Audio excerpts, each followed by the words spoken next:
Hola, mi nombre es Jonathan Manuel Rodríguez Ruelas. Esta es mi explicación del proyecto de aplicación del tema de geometría analítica para la materia de álgebra superior y geometría analítica. Vamos a comenzar viendo qué es la geometría analítica, que es la rama de las matemáticas que nos ayuda a analizar a profundidad las figuras geométricas y sus respectivos datos. Datos como lo son el área, la distancia, volumen, puntos de intersección en las figuras, ángulos de inclinación, y esto nos ayuda a resolver problemas geométricos por medios algebraicos. Esto se comenzó a estudiar gracias a análisis que comenzó a hacer un filósofo francés llamado René Descartes. Él no fue el que la inventó o el que comenzó a estudiarla, sino el que la desarrolló con mayor precisión, por así decirlo, ¿sí? En una obra llamada La geometría de René Descartes, que aparece en su libro, aquí marcado en esta imagen, llamado Discurso del método para dirigir bien la razón y buscar bien la verdad en la ciencia, que este fue escrito en 1637 por él como una autobiografía intelectual, en donde desarrolla aspectos de la geometría, llevándola a este tema de la geometría analítica en relación con, con el estudio de las matemáticas. Aunque ya no es la misma geometría que se estudia hoy en día a la que se desarrolló por René Descartes, pero a él se le atribuye el estudio o la creación de un plano parecido, un plano como este. Un plano, gracias a él se llama plano cartesiano, el cual divide un plano, una figura plana en cuatro partes o cuatro cuadrantes, ¿sí? Que este es la intersección de dos líneas rectas unidas perpendicularmente, que en el eje X tenemos el eje, bueno, acostado, en, de manera horizontal tenemos el eje de las abscisas o el eje X, y de manera vertical tenemos el eje de las ordenadas o el eje Y, que al momento de marcarlas con los nombres damos el valor en X y el valor en Y, o el valor en la de las abscisas y el valor de las ordenadas. ¿Sí? Que los cuadrantes están enumerados en orden al contrario de las manecillas del reloj, del 1 al cuarto. En el primero, segundo, tercero y cuarto, donde tenemos X positiva, negativa, negativa y positiva, y Y positiva, positiva, negativa, negativa. Y desde el estudio de René Descartes en la geometría analítica, tenemos la formulación de algunas fórmulas para describir rectas, círculos, hipérbolas, parábolas, elipses, que una que se me hizo muy interesante fue esta fórmula para dibujar un círculo en un plano cartesiano, donde los valores que le vamos a dar a x podemos decir que son términos independientes en una función, que ya las funciones ya las hemos visto más en el cálculo. Y la y es el valor en función a x, y a la x le podemos dar los valores que sean, pero solamente que oscilen entre menos 2 a 2 para esta fórmula, donde x cuadrada y y cuadrada es igual a 4, donde lo podemos despejar para irle dando valores a x que nos vayan dando el f de x o y. Y ahora las aplicaciones de la geometría analítica en la ingeniería. La podemos aplicar para resolver problemas creando modelos matemáticos que nos permiten analizar más fácilmente el comportamiento de problemas para buscar soluciones. ¿sí? En las empresas, por ejemplo, es necesario para, pues, analizar las ventas, el ingreso o la salida de dinero, o para poder analizar cómo se va a ir comportando, cómo se van a ir comportando estos. También nos sirve mucho para el desarrollo de estructuras en la geometría, perdón, en estructuras basadas en el valor de las estructuras geométricas, de las figuras geométricas.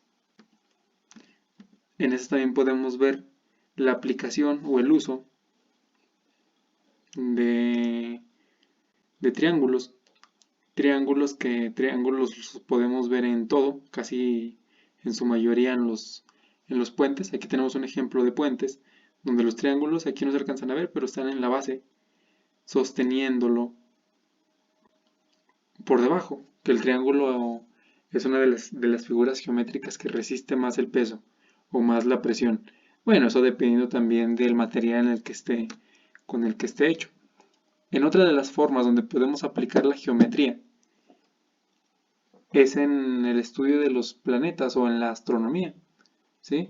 Que un ejemplo que voy a dar aquí es el álgebra utilizado para las leyes de Kepler o las tres leyes de Kepler que nos dicen pues reglas para el estudio de los cuerpos en el cielo. Bien, la primera ley de Kepler es la ley de las órbitas que nos dice que los planetas se mueven de manera elíptica alrededor del Sol, el cual se sitúa en uno de los focos.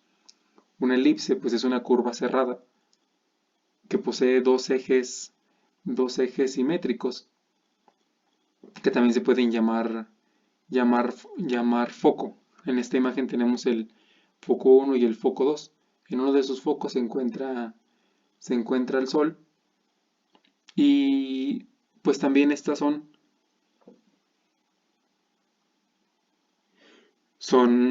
elipses, son figuras que también podemos dibujar, como dijimos en en unas diapositivas anteriores, que también podemos dibujar con funciones en en un plano cartesiano,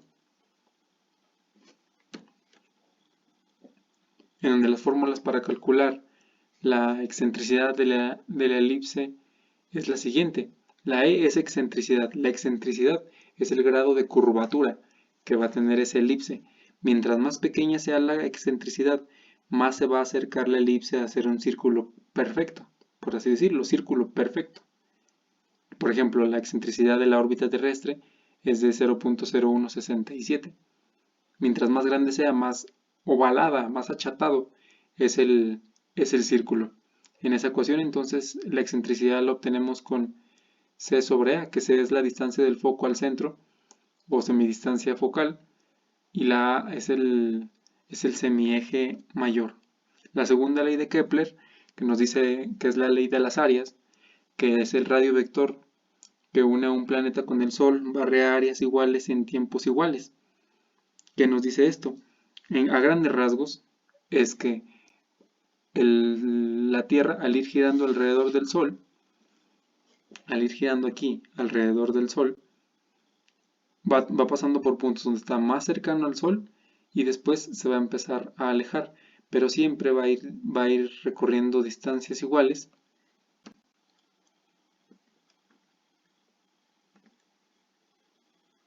Va a ir recorriendo áreas iguales en tiempos iguales. ¿Sí? Que bueno, gracias a esto, cuando va pasando por el perihelio, que es el espacio donde va más cerca del Sol, lo va a recorrer más rápido que cuando pasa por el afelio, que es el punto donde está más alejado del Sol. Como dato curioso, la, las estaciones del año no son porque el Sol se aleje porque la Tierra, perdón, se aleje o se acerque más al Sol, sino por la inclinación que va a tener la Tierra. Nosotros estamos en el hemisferio norte, aquí en la Tierra. México está en el hemisferio norte, aquí en la Tierra, por lo que cuando nosotros estamos más cerca del Sol, que es más o menos esta época, es cuando empieza a hacer frío, empiezan las temporadas invierno, verano, perdón, invierno, otoño, invierno, después le sigue primavera, y verano. Que la primavera y verano es cuando estamos más alejados del Sol. La tercera ley de Kepler, o ley de los periodos, nos dice que el cuadrado del periodo orbital de cualquier planeta es proporcional al radio de la órbita. Este nos dice que si dividimos el cuadrado del tiempo orbital entre el cubo del radio de la órbita, tendremos como resultado una constante, que se llama constante de Kepler.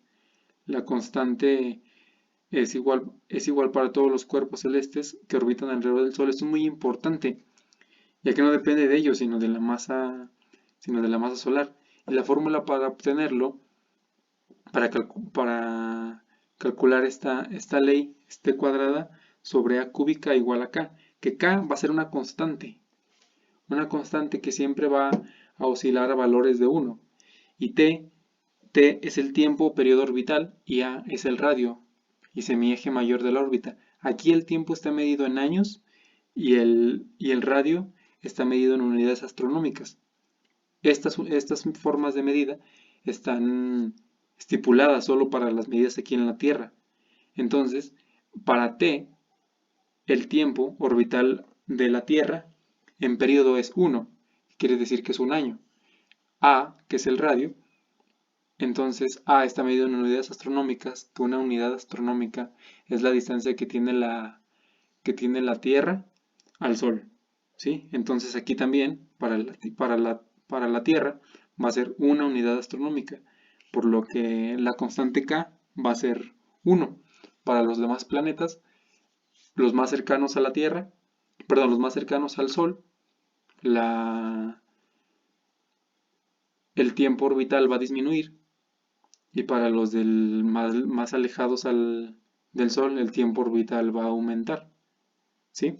Entonces, todas van a estar oscilando los valores en 1. Aquí hay una imagen de las 3 leyes de Kepler, que ya ahorita di un pequeño resumen. Y aquí algo de las referencias, las fuentes que consulté para dar esta pequeña explicación. Y sería todo. Muchas gracias.